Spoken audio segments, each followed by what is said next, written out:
కానీ ఈ రోజు ఆ పరిస్థితి లేదు తెలంగాణ. ఎవరిని మాట్లాడించినా చాలా ఇబ్బందులు వచ్చినాయి. People are also realised. ఏమైంది, రైతు బంధు 2 పంటలకు రానే లేదు. చాలా చెప్పిన విషయాలు కొత్త దేవుడు ఉన్నాయి కూడా ఒకటొకటి బంద్ అవుతా ఉన్నాయి. దాంతో ప్రజలు కూడా అర్థం చేసుకుంటున్నారు. సో అట్లా ఇవాళ తెలంగాణలో కూడా మళ్ళీ ఎప్పుడు ఎన్నికలు వచ్చినా ప్రజలు కేసీఆర్ ను బీఆర్ఎస్ ను గెలిపించడానికి ఇవ్వాల్సిందే ఉంటారు. సో పీపుల్ కూడా అర్థమైంది. సో కొన్ని సందర్భాల్లో మనం కూడా కొన్ని చిన్న తప్పులు జరగవచ్చు. సో వాటిని మనం కూడా సరి చేసుకుంటాం. మనం కూడా దాన్ని వాటన్నింటినీ కూడా రెక్టిఫై చేసుకొని మనము కూడా ముందుకు వెళ్తున్నాం యాజ్ బీఆర్ఎస్ పార్టీ. ఎందుకంటే మీరందరూ కూడా ఇవాళ ఎంతో గర్వపడే విధంగా కేసీఆర్ గారు తన పాలన అందించారు. సపోజ్ ఇక్కడ మీకు అన్ని రాష్ట్రాల వాళ్ళు ఉంటారు ఇండియా నుంచి, పీపుల్ ఫ్రమ్ తమిళనాడు, కేరళ, కర్ణాటక, లేదా సౌత్ ఇండియానే కాదు నార్త్ ఇండియా నుంచి కూడా ఉంటారు. కంపారిజన్ లో మీరు ఎంత ప్రౌడ్ గా చెప్పగలుగుతారు?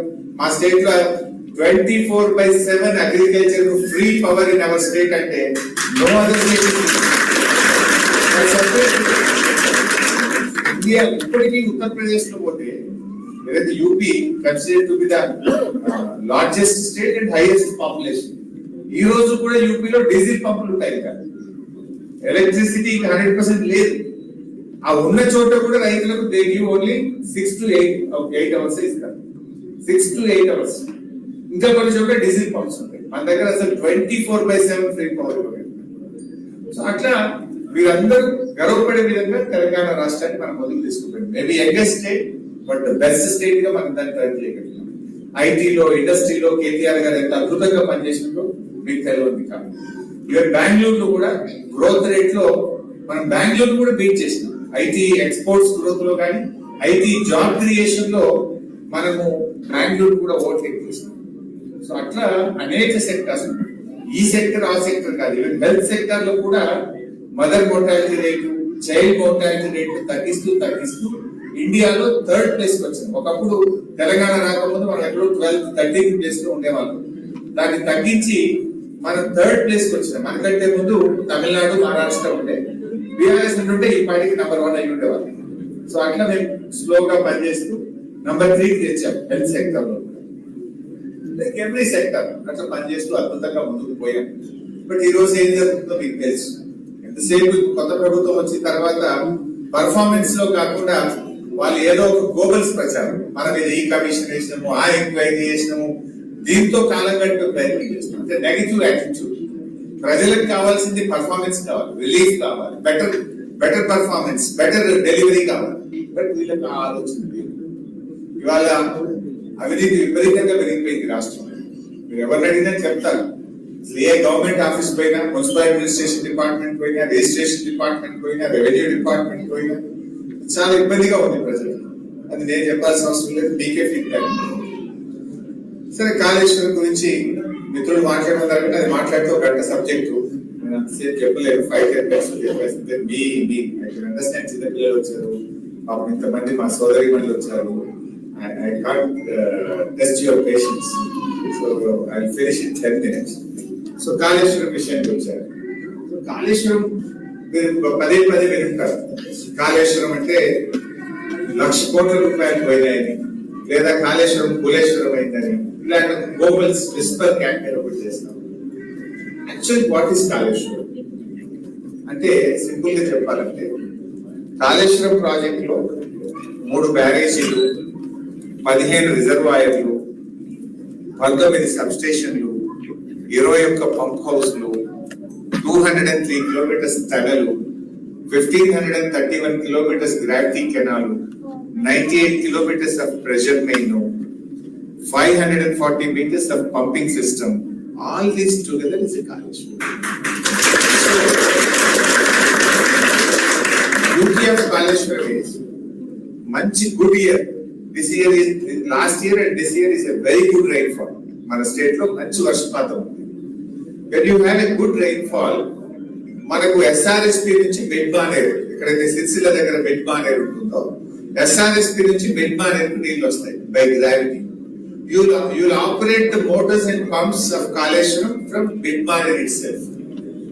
You don't operate from Ellapalli and you don't operate from Kaleshwaram, Medigatta. You will operate from Bedmaneru itself. అంటే 50% సిస్టమే నడుస్తుంది. బట్ ఆయకట్టు 37 lakh acres కు ఆయకట్టు నీళ్ళు వస్తుంది. గుడ్ ఇయర్, యావరేజ్ రైన్ఫాల్ ఉంది. అప్పుడు ఏమవుతుందంటే వీళ్ళు ఆపరేట్ మోటార్స్ ఫ్రమ్ ఎల్లంపల్లి, మన కడెం రిజర్వాయర్, ఆదిలాబాద్ లోని కడెం నుంచి మంచి వరద ఎల్లంపల్లికి వస్తే ఎల్లంపల్లి నుంచి మోటార్ లాంచ్ చేసుకుంటే మనము కాళేశ్వరం సిస్టమ్ పనిచేస్తుంది. So bad year, less rainfall ఉన్నప్పుడు తప్పనిసరిగా నీళ్లు ఉండేటువంటి పాయింట్ మేడిగడ్డ పాయింట్. అంటే ఎక్కడ వర్షపాతం లేకుండా కూడా ఆ మహారాష్ట్ర అడవుల్లో మరి ఆ ప్రాంతంలో పడ్డ వర్షపు నీరుతో తప్పకుండా నీళ్లు ఉండే ప్రాంతం మేడిగడ్డ. దట్ ఈస్ ద ఇక ఎంత క్రైసిస్ లో కూడా అక్కడ తప్పకుండా నీళ్లు ఉంటాయి. కాళేశ్వరం అంటే ఏంటి అసలు? 37 లక్షల ఎకరాలకు సాగునీరు అందిస్తుంది. 60% ఆఫ్ తెలంగాణకు డ్రింకింగ్ వాటర్ ఇస్తుంది. ఇండస్ట్రీకి 16 TMC ఆఫ్ వాటర్ పెట్టాం. ఇండస్ట్రీకి ఉంటుంది, డ్రింకింగ్ వాటర్ ఇంక్లూడింగ్ హైదరాబాద్ తో పాటు 60% ఆఫ్ తెలంగాణకు డ్రింకింగ్ వాటర్ ఇస్తుంది. అదే విధంగా 37 లక్షల ఎకరాలు సాగునీరు అందిస్తుంది. సో ఇలాంటి బ్యూటిఫుల్ ప్రాజెక్ట్. ఇలా ఏం జరిగింది యాక్చువల్గా? అన్ఫార్చునేట్లీ 3 barrages అని చెప్పాను. Before 3 barrages, all the 15 reservoirs with a capacity of 141 TMC, 141 TMC ల సామర్థ్యం కలిగిన 17 రిజర్వాయర్లు దే ఆర్ ఇంటాక్ట్. ఇప్పుడు ఉదాహరణకు Mallanna Sagar, the biggest reservoir with 50 TMC capacity. మొన్న రేవంత్ రెడ్డి గారు ఆ మల్లన్న సాగర్ నుంచి హైదరాబాద్ మూసీకి నేను నీళ్లు తీసుకెళ్తాను, మూసీ మురికి నీరును పారదోలడానికి ఈ కాళేశ్వరం నీళ్లను మల్లన్న సాగర్ నుంచి తీసుకెళ్లి మూసీలో వదిలితే ఆ మురికంతా కొట్టుకపోతుందని ఒక 7,000 కోట్ల రూపాయలతో టెండర్ పిలిచినాడు. వర్క్ జరుగుతాం. మరి కాళేశ్వరమే కూలిపోతే ఈ 7,000 కోట్ల రూపాయలతో ఎందుకు టెండర్ పిలిచావు అంటే there is no answer in దానికి ఆన్సర్ లేదు. ఆయన మళ్ళీ ఒకటి గంధమల్ల అని నల్గొండ డిస్ట్రిక్ట్ ఆలేరు నియోజకవర్గంలో ఒక రిజర్వాయర్ ఫౌండేషన్ వేసినాడు సీఎం. ఆ గంధమల్లకి ఎక్కడి నుంచి నీళ్లు పోతాయి?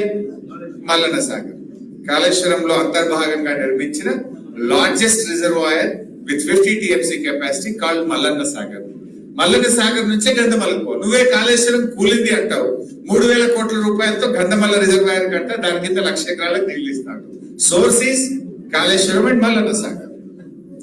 Double standards. నెంబర్ 2 ఉత్తమ్ మాట్లాడుతూ మన అసెంబ్లీలో అన్నాడు. ఏమన్నాడు? అసలు వితౌట్ కాళేశ్వరం ఈసారి చాలా పంట పండింది, హైయెస్ట్ క్రాప్ ఈల్డ్, అత్యధికంగా పంట పండింది, అసలు రికార్డు పంట పండింది, కాళేశ్వరమే లేదు అన్నాడు. నేను సింపుల్ గా లేచి ఒక క్వశ్చన్ అడిగాను.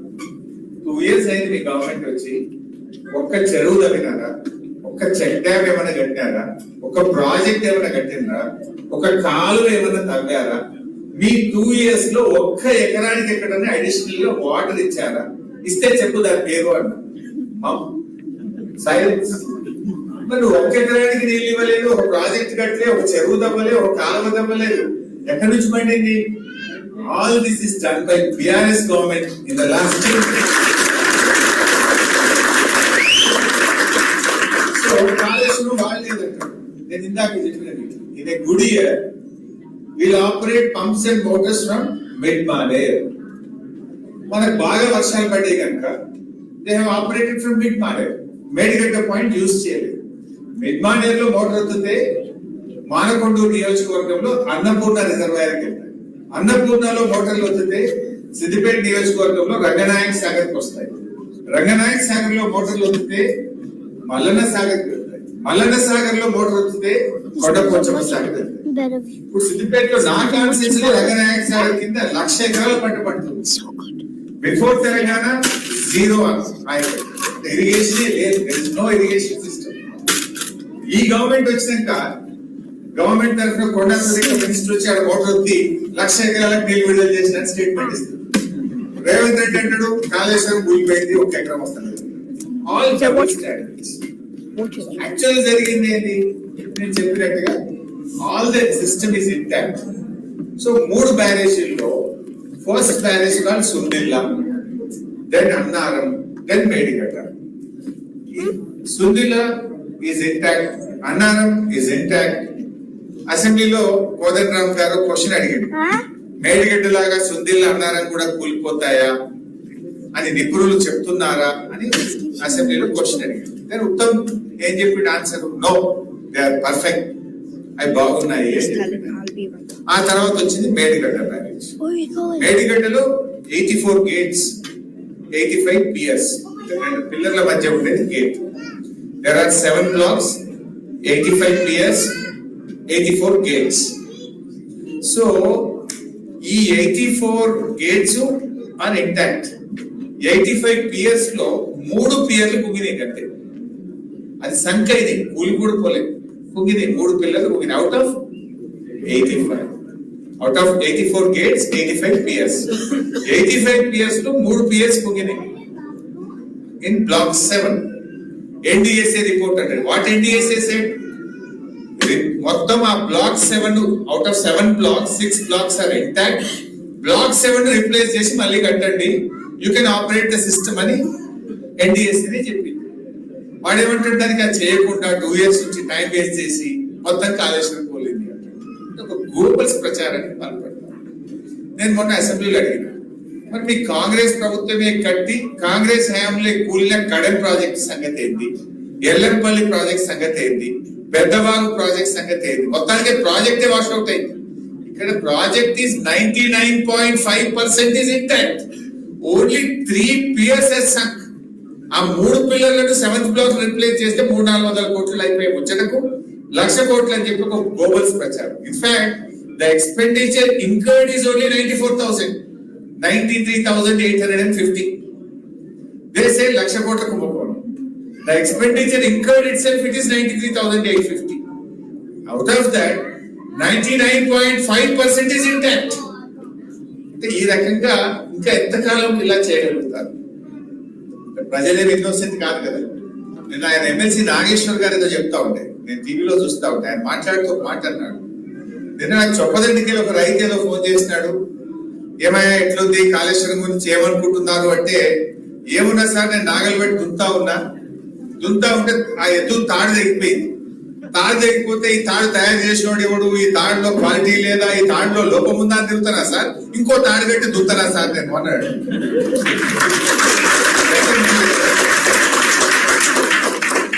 Not at the cost of your